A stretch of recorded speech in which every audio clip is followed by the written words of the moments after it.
There is a lot of talk in New Delhi, but the fact is on the ground in terms of an anti-Maoist offensive, very little has concretely been done. More and more people now believe with the Maoists going back to the tactics of 2009, very little alternative is left for the centre. On the Newshour tonight, Maruf Raza, GD Bakshi and Swaranjit Sen on one side.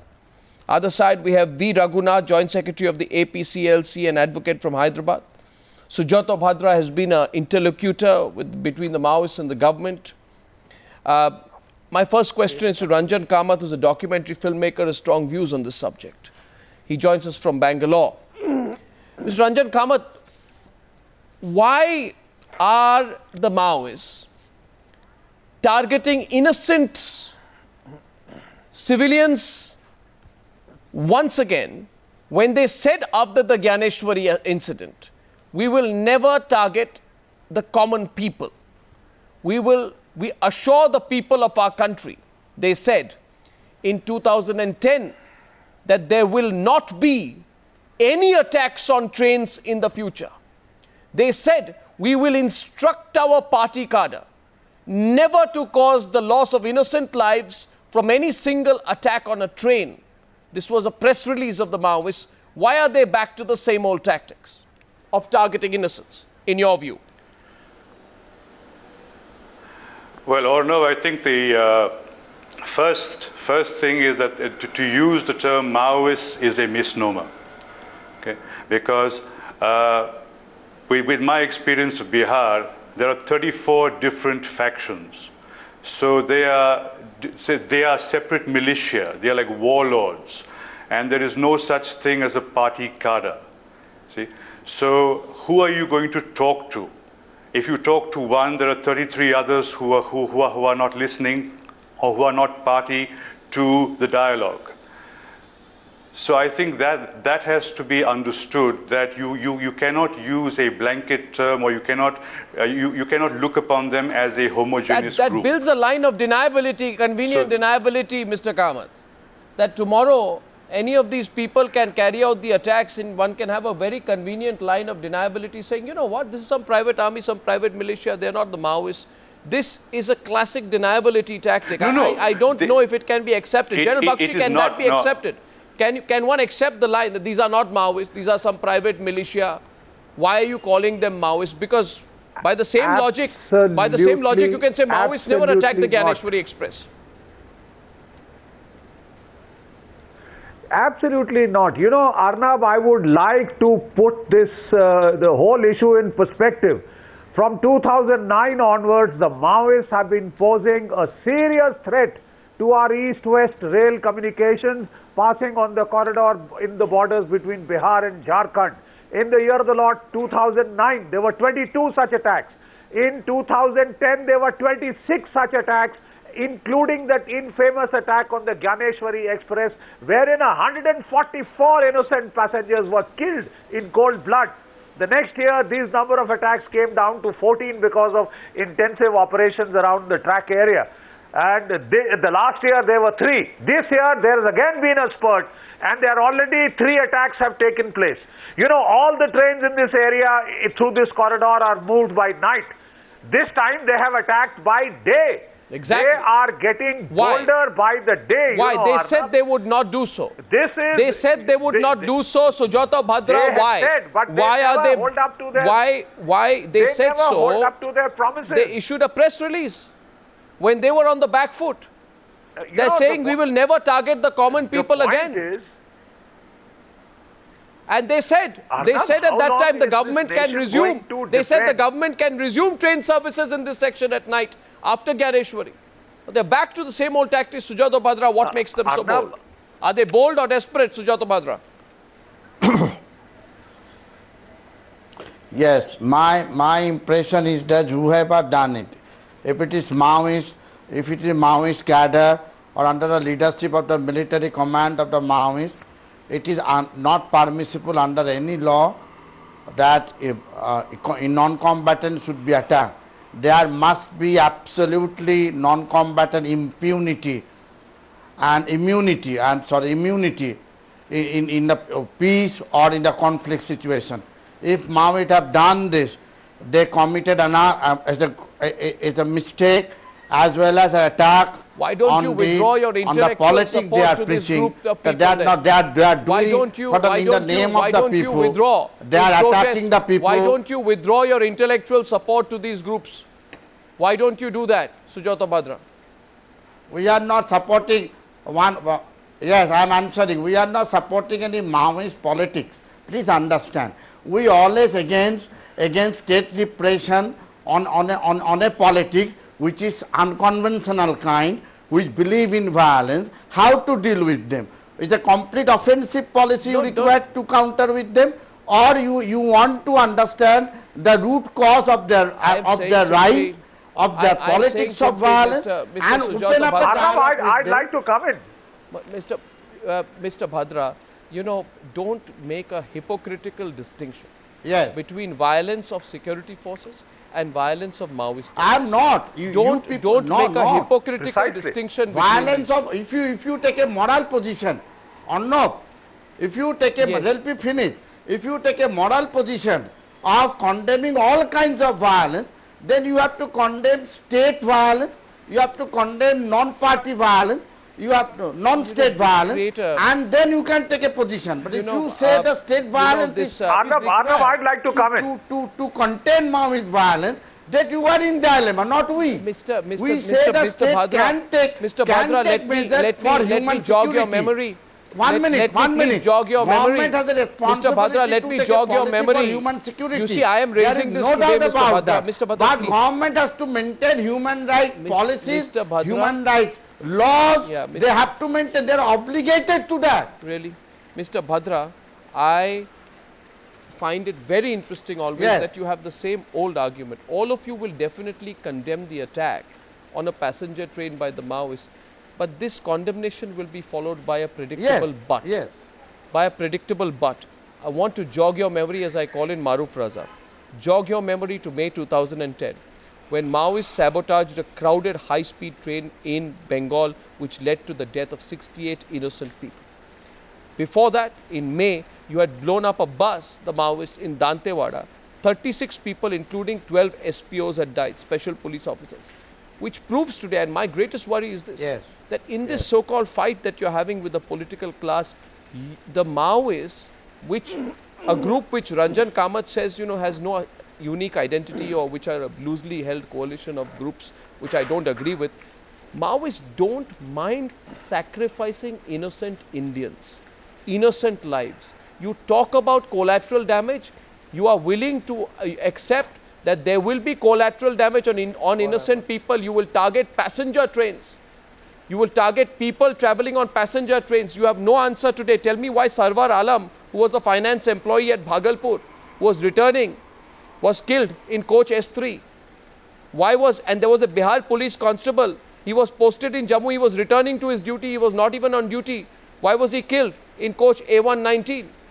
Ask yourself the questions about what this group has become. Maruf Raza, let me bring you in on this. You see, now we have come to a certain level of criticality where we are back to 2009. What's the response in your view? Voice is coming. Arnab, see, there are 2 points I want to respond first to what Mr. Bhadra has said. The first point, sir, Mr. Bhadra, please let me speak. The first point is that you have said that, you know, there are non-combatants who should be given immunity.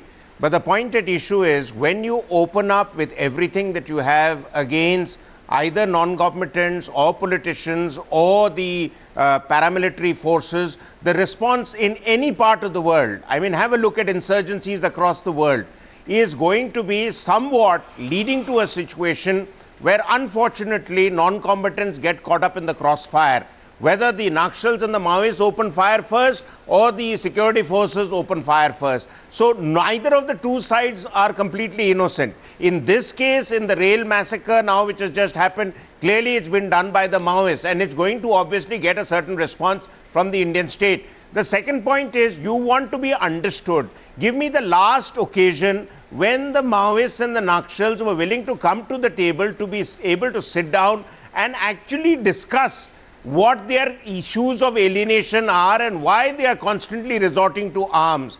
I cannot recall that when there has been a serious effort on the part of those who feel alienated to come and to talk. They are building up their reserves by attacking police contingents, whether on the train or police posts. And here actually I don't blame just the Maoists, I blame the police leadership for leaving such small groups of policemen not adequately armed to defend themselves and the train in a situation. I would like to draw your attention to a book that Ved Marwa wrote some years ago called India in Turmoil. He was governor in one of the states, and he himself could not be guaranteed security to move from place A to place B because of the spread of the Naxals and the clout the Maoists had out there. They want to build up their armories, and they do that by attacking police contingents. Unfortunately, innocents get caught up in the crossfire. But what is the solution? No, but they said... The solution, if I might just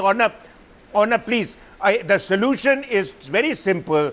In all counterinsurgency operations, you don't use excess force, you use minimum force at graduated levels, but you bring the area into some kind of stability while you start winning the hearts and minds of the locals. Now here I feel there is a failure on the part of the state not to address those issues. For too long we have been procrastinating. For too long the Home Ministry gives out, just very, very delightfully ambiguous statements that we will do this and we will do that. It's about time we call this a state of war and address those who attack innocent Indians as terrorists are to be addressed. You fight a terrorist like a terrorist, not with kid gloves. Precisely. I remember in May 2010, and the question therefore will be, Mr. Raghunath, Mr. Swaranjit Sen just coming to you, but my question to Mr. Raghunath is that the whole country was very angry when in May 2010 these Maoists, they put a landmine below a passenger bus, and when people died they said, we are very sorry, it could not be helped. He said, I remember, I think it was Azad, who said in a telephone conversation with reporters, we are very sorry. You turn a bus into a ball of steel. That was how it was described. The people had a horrific death. At that time, Mr. Raghunath, the Maoists said, we are very sorry, but it could not be helped. Today, I want to ask you, and I want to ask Sujato Bhadra, you are activists. Why don't you hit the streets? Where are your peace marches? Where are your candlelight vigils? Why don't you dissociate yourself completely? Why don't you go out there and hold a rally and condemn what these people have done? Why don't you stand up for a poor train passenger who was brutally butchered today on that train? Why don't you do that, Mr. Raghunath? Because that may be a small part, but if you turn off that tap of intellectual support to them, if you just turn off the tap, maybe it will help, Mr. Raghunath. Mr. Goswami, you have put several questions. Actually, just one. Mr. Goswami, you have put me several questions that what would be the stand of a civil liberties activist when such incidents had taken place. First of all, I would like to say one thing that whenever any incident had taken place, if we start debating on that particular issue, we may not get the solution to the whole issue. Now the Indian state is looking. Now the Indian state is totally.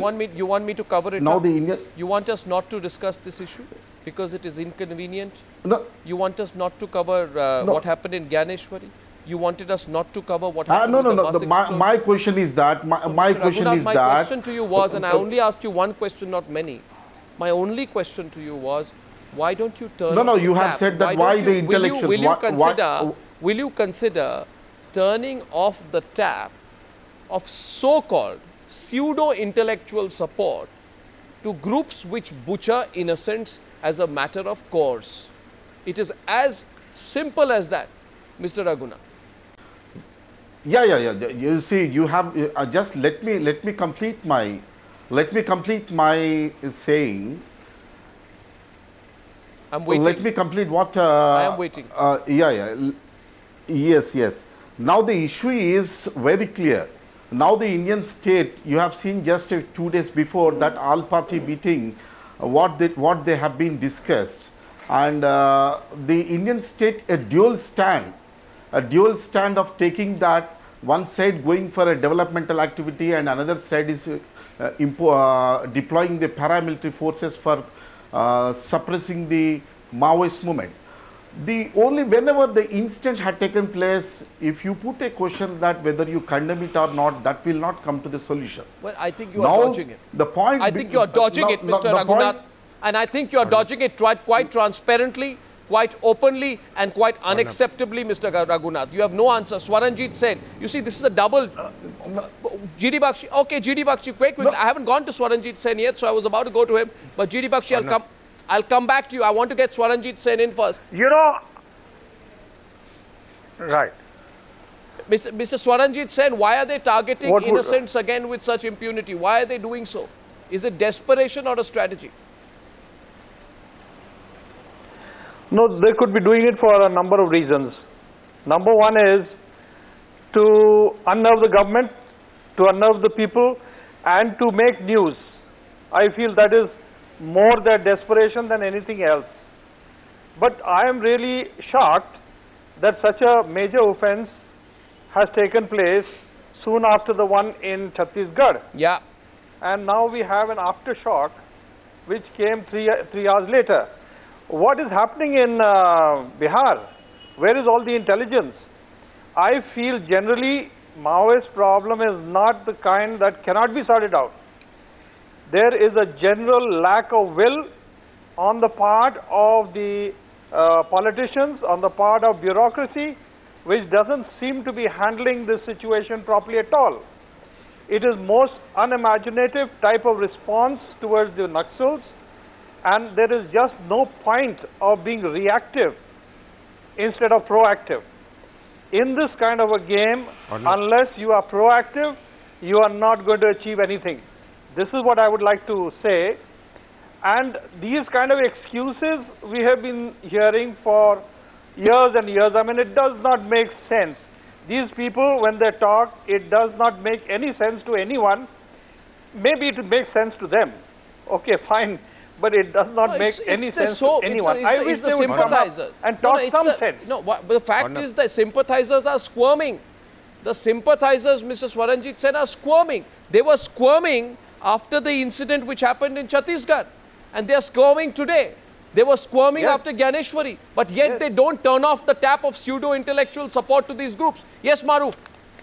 I don't think any of these individuals has a concrete answer. Yes, Maruf. No, Arnab, I'd like to comment. The gentleman who was Arnab, I would like to mention one thing. No, just one second. General Bakshi, one second. No, one second. You know, the reason could be that they are feeding off the Naxals. You know, we have got intelligence to this effect that many of these human rights people are actually feeding off these people. Tell me more. So there is a vested interest in saying and talking about Tell us more about it. Yeah.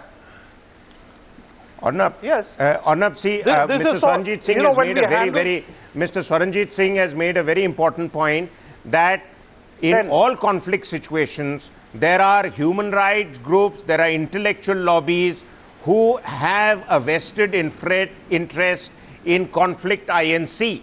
Now that is the thumb rule all over the world. The earlier speaker, Mr. Swaranjit, had brought out the point. Sujata Batra, let him continue. You have no evidence. No, just let me complete. What evidence? Human rights organization working in no, India. Just one sec. You can make your point, sir.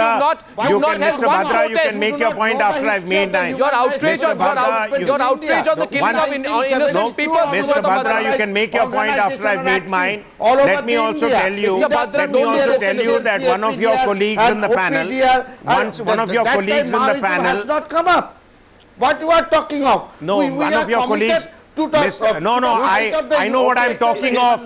Just because you have limited vision and understanding of the current problem. Encounter, whether innocent civilian or accused person, non-political person accused, held in the custody, died in the police custody or in jail, we are taking up that. We are not taking up only the case of the Maoists. What we are saying, you have to deal with the Maoists in a more, not in the counter-insurgency Really? manner, And but how are in they- a how are they human way dealing you have with to people? counter I'm sorry. them. How are they? You cannot stoop down Okay, to Mr. the Bhadra. opinion Okay, of Now, Mr. Mr. Bhadra, Bhadra, you now, made Mr. your point. Bhadra, let Maruf Mr. complete. Bhadra, Let you Jimmy made your Bakshi come in point. after that. Let me respond. Mr. Bhadra, let Let me Maruf complete. I'm respond. coming back to you. Arnab, just let me respond. Mr. Arnab, Bhadra, just keep please an let me independent respond. line. The thing is, Mr. Bhadra's point that yes, abuses have taken place is not being denied by me. But the point at issue is when conflicts start, things do tend to go out of hand, and there is a need for very, very tight management of the situation. Intelligence report, which is created one. Intelligence report is a No, Mr. Bhadra, I've heard you out. Mr. Bhadra, I've heard you out. Now you listen to me. State depression. We have lost lot of friends. Okay, you might be fighting Lot against of state human repression. rights activists Why were is killed it? by the state. Why is it that there is talking of? only state repression in the so-called Maoist areas, Lot and there of is no human state rights activists repression lost their elsewhere in the lives. country? And please also understand that your colleague says that we give double messages, Delhi gives double messages. All insurgencies are to be fought with a combination of force Anybody and can good governance measures. You cannot do one in isolation of other. But you are attacking human rights organization. You are attacking human rights movement. You can criticize one particular viewpoint of a particular human rights I'm not activist. attacking You human cannot rights organizations. I said I didn't attack human rights organizations. I said NG all over the world. Mr. Bhadra, all over the world, NGOs, all over the world, NGOs have a vested interest. Pardon my saying so, but all over the world, NGOs have a vested interest in either keeping conflict or poverty alive. Mr. Bhadra, understand Mr. what Bhadra, Maruf is all saying. over the world, There is a, I want to ask you, Mr. Bhadra, Please don't moralize on a one-sided stand. We are looking at how to address the problem. We are not looking at only pointing fingers at you. If you're feeling guilty by what I've said, that's your call. You condemn all kinds of violence. Let me point out to you that there are in this country a number of foreign-funded NGOs which have been trying to demonize the security forces and hamper their operations. Acceptable to us. Their human rights concerns are not from genuine compassion. They have an ulterior motive of trying to hamper the state operations. That is what it is. Please take a look at your arms trade treaty in the United Nations. They are trying to now state, please let me finish. You're not the only one who's here to talk. There is a discussion, so kindly let the others give their viewpoint. May I remind you that the United Nations has just passed the Arms Trade Treaty, and one of the pernicious components of this is that on the basis of human rights, the arms that you have purchased, the Indian nation state has purchased, can be denied. And there are lobbies, foreign lobbies. I am making this accusation in all responsibility. There are these foreign-funded lobbies which are trying to stymie the Indian state's operations. And I'm afraid many of these people who pretend to be so kind-hearted have duplicitous standards. When ordinary innocent Indian citizens get slaughtered, they have not a word to say. They have not a word to say. But when the Maoists are killed, when the jihadi terrorists are killed, they shed such copious tears to just stop the army operations, the security forces operations. According to information, you respect others. Mr. Bhadra, you respect others. Mr. Bhadra, please pay respect to others. Mr. Bhadra, please. Don't question the I do not respect people who are trying to break up this country. Mr. Bhadra, please allow others to come. You are free. No. Mr. Bhadra, calm down. You are just trying to support Mr. yourself. Bhadra, calm down. Please, 1 minute. The country, not we. You tell me. Swaranjit said. Have I hurt you where it hurts most? Mr. Bhadra, I think I've hurt you where it hurts most. Absolutely, you have. Tell me, where does all the extortion money go? Where does all the money that you accumulate go? You know what you're doing? You are in fact fooling the downtrodden people. You are giving them a pittance. You are making them do all your dirty work. And all your leaders, what are they doing? Enjoying life. Their children are studying abroad. Why don't you talk about that? Where is all the money going? Tell me. You tell me if you are such a great human rights activist. Tell me, where is it? You have to answer these questions. Tell me how many tribals are leadership positions, are holding leadership positions in the Maoist hierarchy? How many tribals are platoon leaders, company leaders, battalion leaders? One second. Ranjan Kamath wants to come in. Yes, Mr. Kamath. Why don't you Mr. Kamath is responding to some of these questions. Mr. Kamath, go ahead. Which human rights organization is we are going to resolve the problem with this kind of non-productive shouting match. It is a completely pointless exercise. Mr. Kamath, it is, you see, I'll tell you, Mr. Kamath. Pointless. I'll let you come in first of all, and please, you know, let's go to the substantive issues. To the question which the Please come into the content and not the form of the debate. Yes, Ranjan Kamath. Okay, right. But the point is this, that you have to keep in mind that the Maoists have been able to conduct such brazen attacks because they have compromised the political class as well. You see, various factions of the Maoists are aligned with various parliamentary parties in Bihar along caste lines.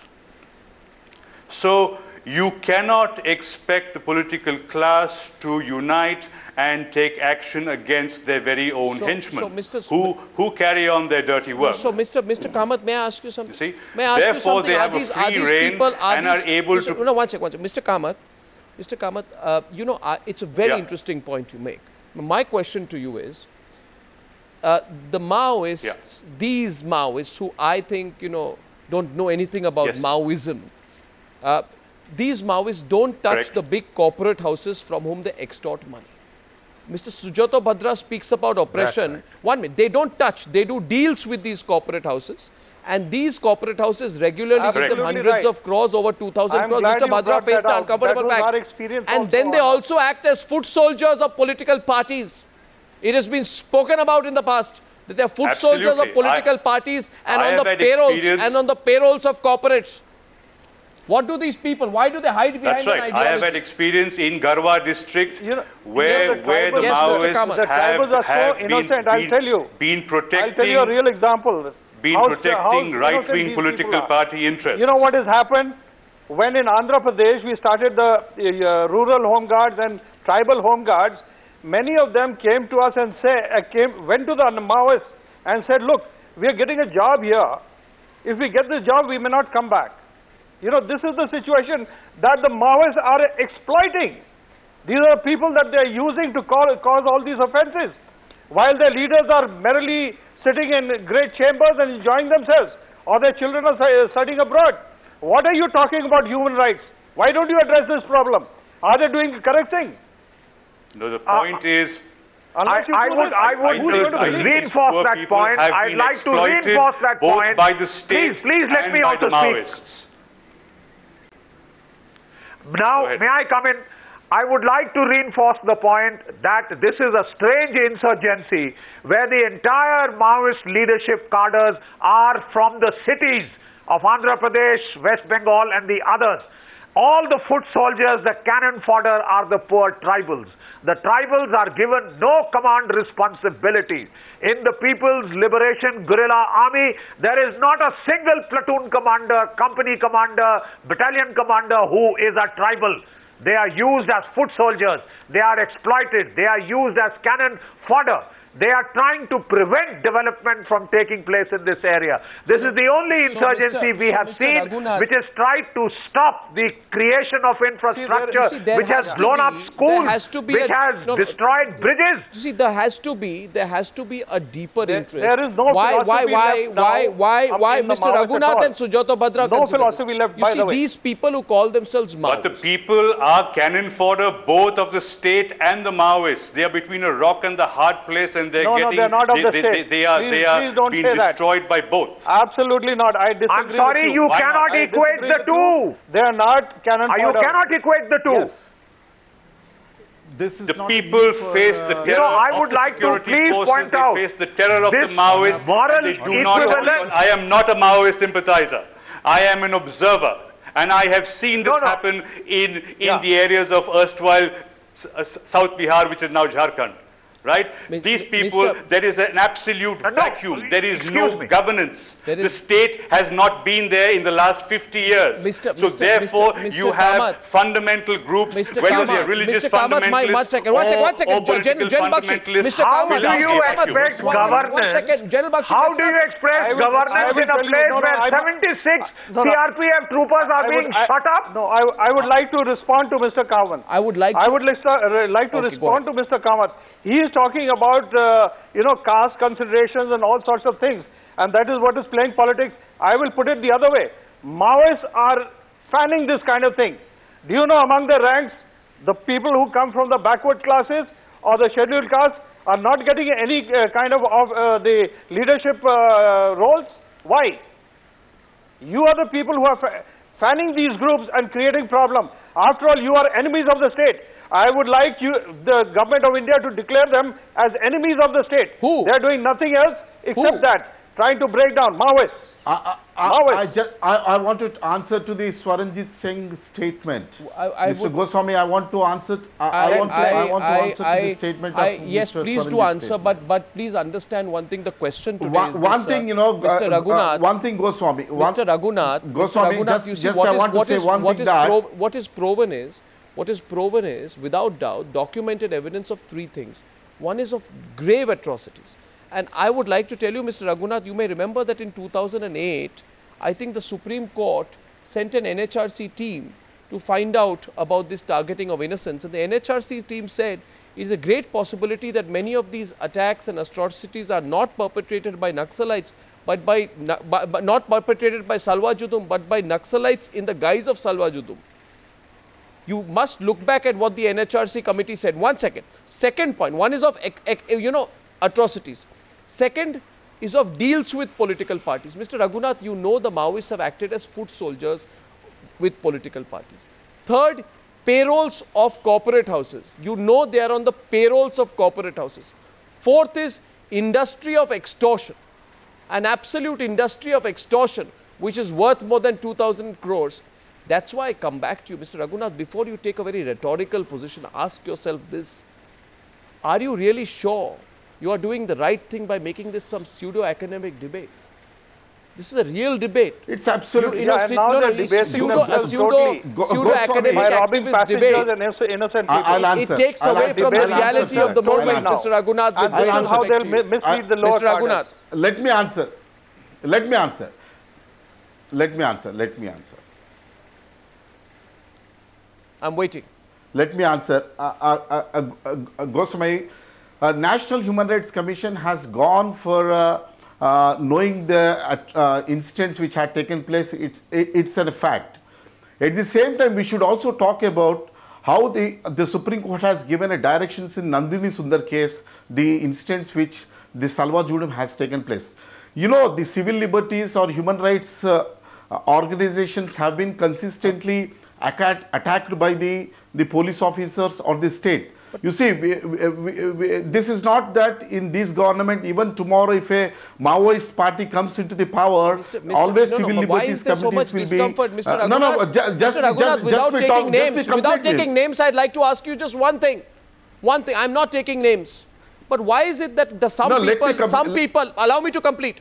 Some people say, thank God, and I have heard that somebody actually said this, that thank God the IPL controversy happened because they wanted the attention away from the attack which happened in Chhattisgarh.